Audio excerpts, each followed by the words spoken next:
Feliz Ano Novo para todos os ouvintes também aqui da Rádio Bandeirantes que estiveram conosco ontem durante a transmissão da posse de Luiz Inácio Lula da Silva e que hoje estarão conosco também para acompanhar aqui as nossas avaliações, as impressões que nós tivemos dos pronunciamentos do presidente Lula no seu terceiro mandato. Para começar aqui a conversa, eu quero colocar um dos trechos que nós separamos, que são muitos, do pronunciamento, esse aqui, de Lula no Congresso Nacional, em que ele fala sobre união, será?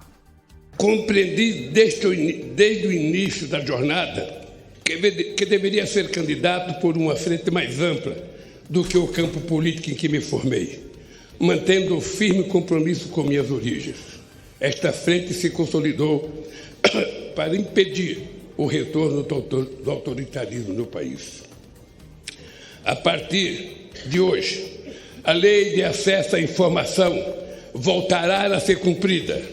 O portal da transparência voltará a cumprir seu papel. Os controles republicanos voltarão a ser exercidos para defender o interesse público.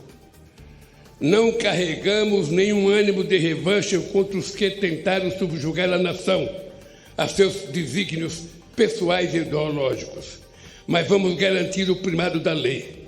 Quem errou responderá por seus erros, com direito à ampla defesa dentro do devido processo legal.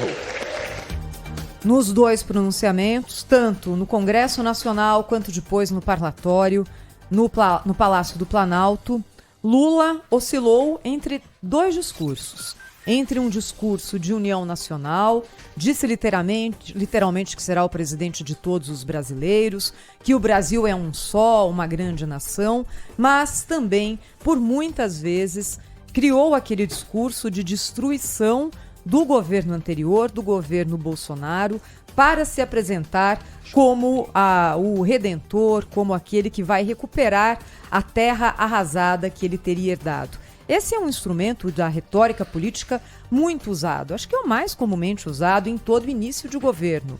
Quem começa, se for a oposição a vencedora, se não for uma continuidade, quem começa já usa esse tipo de argumento, desqualificando o governo anterior, falando em herança maldita, destacando os pontos negativos de quem veio antes, para dizer para os seus eleitores mais ou menos o seguinte: tenham um pouco de paciência, porque a situação que eu recebi não é confortável e vou ter muito trabalho a partir de agora. E claro, é a retórica política usada também para reforçar a base de apoio versus a oposição que naturalmente existe em todo o governo.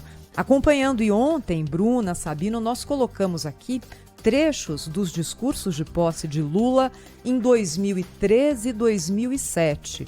Fiquei, depois de concluída a cerimônia de posse ontem, que Lula, paz e amor, na forma como ele se apresentava em 2003 e manteve mais ou menos em 2007, hoje não existe mais. O discurso de Lula hoje é um discurso mais assumidamente à esquerda. As decisões que foram tomadas pelo cerimonial da posse para escolher as pessoas que subiriam a rampa junto com Lula e fazer a cerimônia de transmissão de faixa, já que Bolsonaro foi embora antes de fazer e cumprir essa liturgia, também indicam que Lula 3, pelo menos nesse começo, na retórica, no posicionamento, é um Lula mais à esquerda, para mim, do que 2003 e 2007. Mas palavras o vento leva, como diria o poeta, e a gente vai descobrir na prática, nos atos, nas medidas, nas decisões de governo, se essa é apenas uma retórica ou se de fato a carreira longa política de Lula,